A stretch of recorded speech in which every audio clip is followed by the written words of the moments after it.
उस राजनीतिक जीवन में ये 150 टीमों का एक बच्चों का जन सैलाब पहली बार मैं अपने लाइफ में देख रहा हूं। देखो विद्यार्थियों, हम भी आपकी तरह कभी विद्यार्थी थे। कबड्डी और तीरंदाजी मेरा गेम रहा है। आज आपका समय है, आप जीवन में बहुत जम के खेलें और अपने अंदर जो प्रतिभा है, दक्षता है, कार्यकुशलता है, आपका जज्बा है, उसको इस खेल के मैदान के अंदर आप आजमाइश करें। यहां से आप जीत के जाएंगे, आपके अंदर से चयन होगा प्रदेश स्तर पर, आप प्रदेश का नेतृत्व करेंगे। प्रदेश के अंदर भी वागर का झंडा है, उसको आप लहराएंगे। ऐसा मैं इस अवसर के ऊपर कह सकता हूं। एक दिन राम का मुंडा में जाने का अवसर मिला, वहां पर खो खो था। मैं खो खो गेम को बहुत आसान समझता था, लेकिन सबसे कोई अगर टफ गेम है तो खो खो है। विद्यार्थी अपने शरीर को फेंक देता है और डाई मारता है, और डाई मार के सामने वालों का आउट करता है। हाथ टूटेगा, पैर टूटेगा, उसकी परवाह नहीं करता है।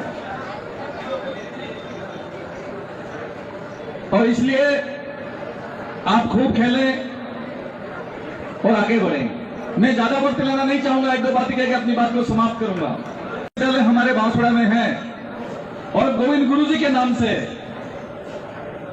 उस विश्वविद्यालय के अंदर जो इनरोलमेंट है विद्यार्थियों का, वो 1,30,000 है। 1,30,000। जब हम पढ़ते थे, गेवीलाल जी पढ़ते थे, उस वक्त हमारा इनरोलमेंट होता था और राजस्थान विश्वविद्यालय जयपुर से होता था। कुछ समय के बाद मोहनलाल सुकरिया में हुआ और मोहनलाल सुकरिया जी के बाद गोविंद गुरु जनजातीय विश्वविद्यालय बांसवाड़ा में हुआ। सरकारी कॉलेज हो, प्राइवेट कॉलेज हो, किसी को भी जयपुर में या उदयपुर में जाने की आवश्यकता नहीं है। लेकिन बड़े दुख के साथ ही बात कहनी पड़ती है, रोडों के ऊपर कॉलेजों का एडवर्टाइज बोर्ड लगा हुआ है जिसमें बच्चे का भी नाम है, कितना परसेंट वो बच्चा पढ़ा, उसका परसेंटेज भी लिखा हुआ है। लेकिन मैं शिक्षक साथियों से अपील करता हूं कि इन बच्चों को भेजने वाले भी याद की, आखिर में बच्चे पढ़कर 90% लाने वाले बच्चे कहां जा रहे हैं? आज तक डायरेक्ट फाइट करके कोई हमारे यहां से कलेक्टर नहीं बना। आज तक डायरेक्ट फाइट करके हमारे यहां पर एसपी नहीं बने, डीवाईएसपी नहीं बने, एडिशनल एसपी नहीं बने। आखिर में वो अच्छा पढ़ने वाला विद्यार्थी कहां जा रहा है? मैं भी सरकार, चाहे कोई भी रही हो, सरकार का हिस्सा रहा हूं, लेकिन आज ये बात कहते हुए मन में बहुत पीड़ा है, दर्द है। अभी एक एलडीसी का रिजल्ट आया, शिक्षक साथी उसको समझने की कोशिश करो, अभिभावक है वो भी समझने की कोशिश करो। एक और तो हमने टीएसपी में कानून अलग बना के लाए और कानून अलग बनाने के बाद में 319 पद हमारे एलडीसी के खाली रह गए। क्या हम एलडीसी नहीं बना सकते? और जब हम एलडीसी नहीं बना सकते तो हम कलेक्टर एसपी कब बनाएंगे? बड़े दुखद और कहते हुए मन में बहुत ग्लानि सी महसूस होती है। इसी तरह से साथियों, 25 तारीख को देश के प्रधानमंत्री आ रहे हैं छोटी सरवन दानपुर, और अब तक का इस देश के आजादी का सबसे बड़ा धन, देश की आजादी के बाद में सबसे बड़ा रुपया उस दानपुर क्षेत्र में 50,000 करोड़ रुपया लगने वाला है। उस 50,000 करोड़ का पावर प्लांट बनेगा और उस पावर प्लांट के अंदर 21,000 बेरोजगारों को नौकरी लगने वाली है। लेकिन किसकी नौकरी लगेगा? जिस बच्चे ने आईटीआई की होगी, जिस बच्चे ने पॉलिटेक्निक कॉलेज की परीक्षाएं उत्तीर्ण की होगी, और जिस बच्चे ने बांसवाड़ा के अंदर इंजीनियरिंग कॉलेज है, वो कॉलेज के अंदर पढ़ लिख कर वो टेक्निकल व्यक्ति बना होगा, वही व्यक्ति 21,000 हमारे वहां पे भर्ती होने वाला है। पावर प्लांट पूरी तरह से बनने में कम से कम 5 से 7 साल लगेगा। 7 साल के अंदर 21,000 व्यक्ति की भर्ती होने वाली है। एक दिन में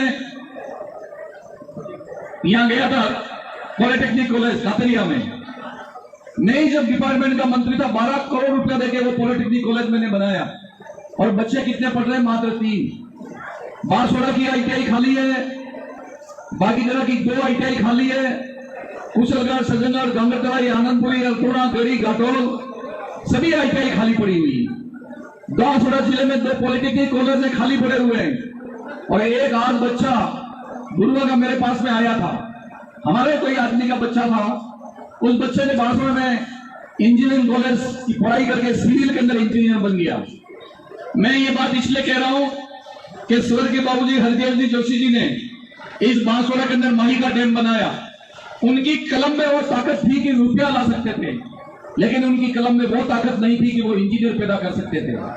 एक इंजीनियर को पैदा होने में कम से कम 2 से 3 साल का समय चाहिए, तब जाके इंजीनियर आदमी बनता है और तब जाके नौकरी मिलती है।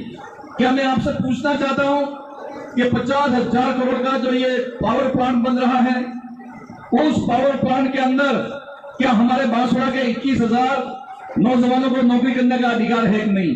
अगर आप जानना चाहते हो, मैं आपसे भी जानना चाहता हूं कि अगर आपके मन में यह है कि उस पावर प्लांट में 21,000 हमारे बांसवाड़ा के व्यक्ति लगे, तो मुझे हाथ खड़ा करके बताओ, हमारे आदमी नौकरी लगे। ITI करने के लिए मात्र 10वीं पास की आवश्यकता है, और 10वीं पास आज मात्र चोकले के अंदर अकेले गांव में एक ITI भर देते हैं। 10वीं पास और 11वीं पास बच्चे हैं, एक गांव भर सकता है।